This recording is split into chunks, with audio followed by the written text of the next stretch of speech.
The Subtle Art of Not Giving a F*** by Mark Manson, published in 2016, offers a raw, refreshing take on self-help. It's a book that breaks the traditional mold of positivity, emphasizing instead the importance of confronting the uncomfortable truths of life.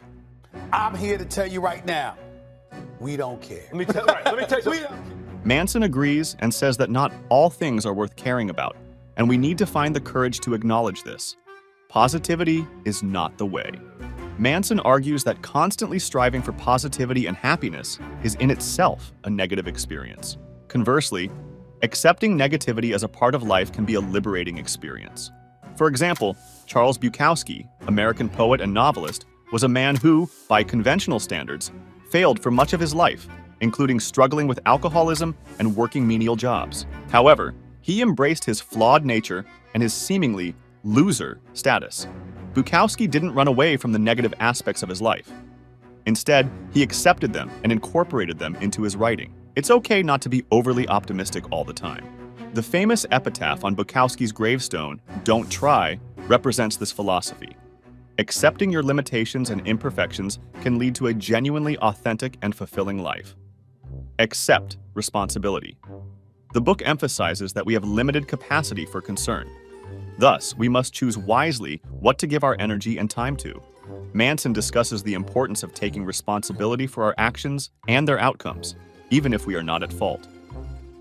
He gives an example from his own experience and describes how he was in a relationship that ended badly, and initially, he blamed his partner for everything that went wrong.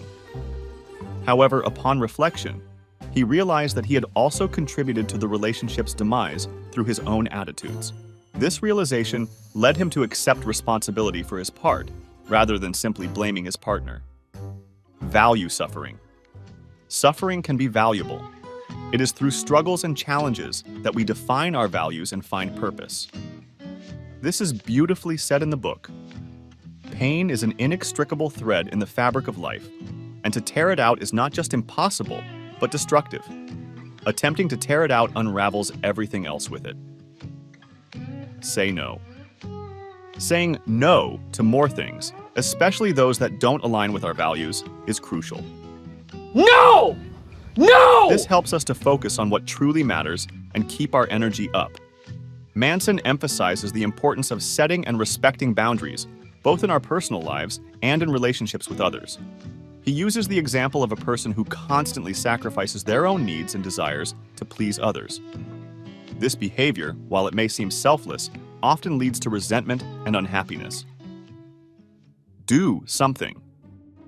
Manson introduces this principle as an antidote to procrastination and lack of motivation. It's about taking action, regardless of how small, to create momentum.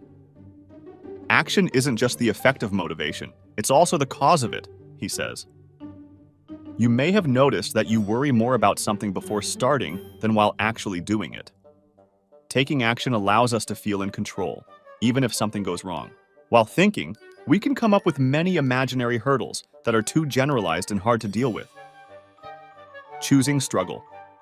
The book posits that life's quality is determined not by what we enjoy, but by the struggles we choose to undertake. For example, choosing the struggle of building a business, which aligns with one's values, over mindless entertainment. And once you achieve something after a struggle, bingo, you're happy and no need to act positive. It's okay not to be special. Manson criticizes the belief that everyone is destined for greatness. He suggests that this mindset leads to dissatisfaction and a constant feeling of inadequacy. Being average has become the new standard of failure, he can't believe.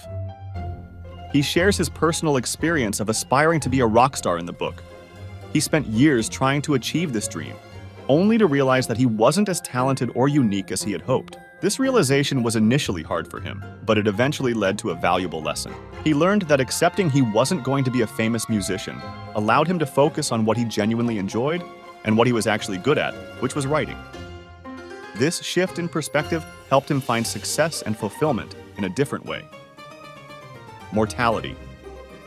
Recognizing the inevitability of death helps us prioritize our values and actions rather than fears or insecurities.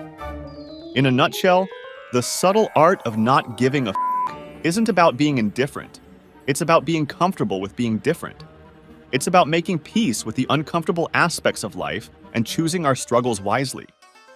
It encourages us to embrace our limitations, accept our flaws, and live in a way that is true to our values.